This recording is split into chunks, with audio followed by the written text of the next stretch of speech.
Hey guys, welcome back to another video. We are taking a break today to take a look at the Cube World beta release. It's finally here, and we're going to be taking a look at how you need to play the game, the changes from alpha to the beta that have been made, why the community has not received it particularly well, even though I really think you should reconsider. And we're going to be looking at my review, and I'm going to be letting you into a big secret as to why I think this is a really good change to the game. So guys, without further ado, let's jump into it and find out all there is to Cube World. All that and more, guys, coming right up. So guys, welcome back to another video. My name is The Mike James, if you haven't been here before. I typically make streaming guides, and I used to make gaming videos, and I'm a variety content creator. I make podcasts and live streams. Links are down below where you can go and find all the information to grow your stream and to grow your online brand, and that's what I'm all about, guys. However, today we took a break to look at the Cube World beta release, so we're going to be looking at the game, all of the changes and what you need to be doing jumping into the game in 2019. So let's first talk about what actually happened to Cube World. I actually made a video a little while back about what happened to Cube World, and we basically spoke about how there was no updates. The game dropped a certain date many years ago, about 6 or 7 years ago, something crazy like that. And there was an update for like a couple of weeks prior to the game's release, and then all of a sudden the dev just ghosted the community and we didn't hear anything. Well, it's actually come out in a very recent devlog by the creator himself that the reason why he didn't post updates was because after he did, he actually started receiving attacks, personal attacks, on his life, on his personal life, and it actually scared him into hiding, and it actually affected him quite badly mentally, and that's why he stopped releasing updates. And obviously many years later, he occasionally released tweets about what changes he was making to the game, and eventually he started to come back to the community. And today at 8 AM in the UK time, he dropped the Steam beta, which many of us who bought the OG game could go and play. So let's first focus on the changes that have been made. For many of you who may have played the alpha, or you may be hearing about the game now and you might be interested in it, the alpha version of Cube World is very different. We used to have this system which was like a very stereotypical RPG. You could boot into the game, you could start killing mobs, you could speak to NPCs.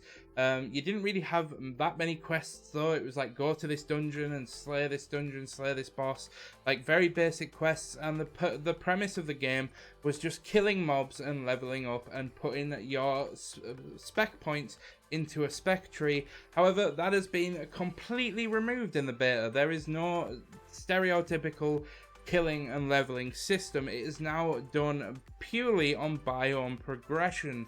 This means that all you have to do to progress through the game is basically just complete all of the quests in a biome, but it's not that easy, and we're going to be talking about that in just a second when we talk about how you need to play the game. So it focuses on biome progression. So you may be asking yourself, how can a game work on biome progression? Well, in order to do that, we have to take a look at how you need to play the game now. So, if you are unaware, Cube World has always ran off the old RPG color system, if you like, of white, green, blue, purple, and yellow, or epic, if you like, if you're a WoW player. So basically, you've got those 5 different rarities, and the system now runs on that system for both the gear and the quests. You get 1-star quests all the way up to 5-star quests, and if you haven't got the change to the star system turned on in the settings, then all you have to do is look at the color. You'll have white, green, blue, purple, and then orange or yellow. So what you want to be doing when you first load into the game is running into the nearest town. Now, for those that played on day 1, we didn't actually have this, but they are now releasing a hotfix where all new characters will spawn near the town in the biome that you spawn in, which is a big hurrah, because trust me, some of the biomes are huge. It actually took me about an hour to find the first town when I booted into the game today, so I am very welcoming of this change. So what you need to be doing is you need to be running into the town, and the biggest tip I can give you is to speak to every NPC. Now what you'll notice when you look at the map is you'll have loads of different markers all over the map, and they will be coded from that system white to yellow. So what you want to be doing is you want to be focusing on the white quest to start with. That's the easiest quest. These normally give you equipment such as the glider, the boots and things like that. And then you want to move on to the 2-star quests, which are the green quests, then the blue quests, then the purple quests, and then the epic quests. This is not a quick game, guys. You are not going to be able to complete a biome dependent on its size within a couple of hours. Some of these biomes will take you upwards of 6+ hours to complete. So the game is a very long game. There's no quick answer to leveling in this game anymore. So there'll be no how to power level in Cube World videos by me. I used to have one of the most watched, and it still is actually one of the most watched videos on my channel, weirdly enough, because many people still play the alpha apparently. So if you want to go and watch that, you can, but it has been patched now. I will put that out there. I just want to, I just wanted to weird flex anyway. So basically what you want to do is you want to start with a 1-star and work your way up. You'll notice that the gear runs off the same system, so you're going to want to start collecting 1-star gear and then getting 2-star gear as soon as possible, and using it and utilizing the crafting ability, craft armor, getting rare recipes and crafting better and better armor for your class, and that is how you're going to progress through the biome. Now what happens when you get 100% in one biome? Many people have questioned this. What happens is you get a plus. Unfortunately, I didn't quite get this far personally, but I was streaming the game today. If you'd like to follow me on Twitch, you can do it. The links will be down in the description. I stream every Monday, Tuesday and Friday.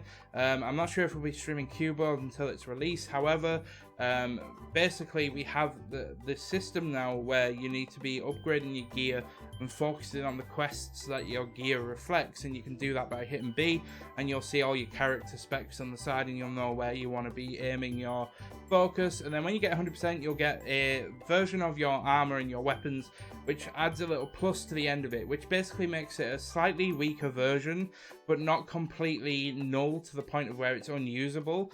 It's a very good entry level setup into the next biome, so you'll be utilizing the strongest gear from one biome to progress in another biome. Now some biomes are going to be harder than others, so you will find that your gear will slowly get better, even once it gets nullified, if you like. Once it gets the plus after completion, you will slowly be getting better and better gear over time. So obviously there's very much a heavy gear progression based gameplay here. And do you know what?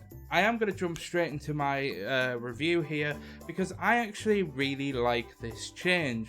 The reason I didn't like Cube World before, and the reason why I died out very quickly on it, is because it became very samey. You would load into the world, you'd go to a dungeon, you'd get through the dungeon and then you'd die, but eventually you'd wipe the dungeon, you'd get a couple of levels, you put some points in a spec, and then you just go to the next dungeon. Whereas now, we now actually have a bit more of a focus, which is a little bit different.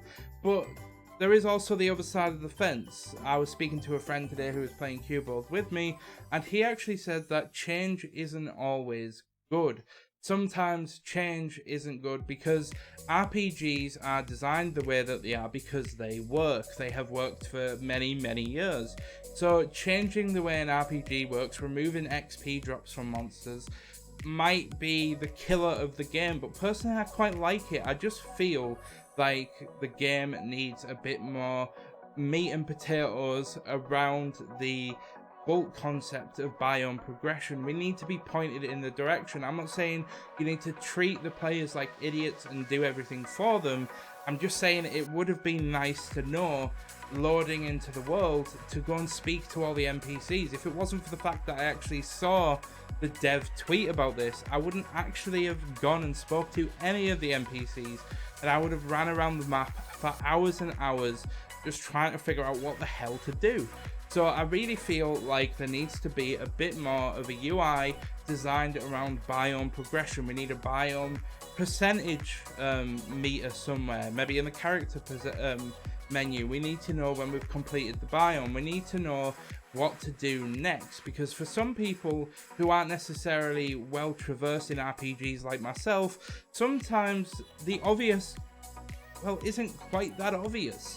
And sometimes we really need that little bit of help, that little friend. You know, you sometimes get like a familiar or a companion in a game that pipes up and says, hey, we've noticed you've not done much for a short while. You should consider maybe going to check this area out. And you're like, okay, I'll go and check that area out.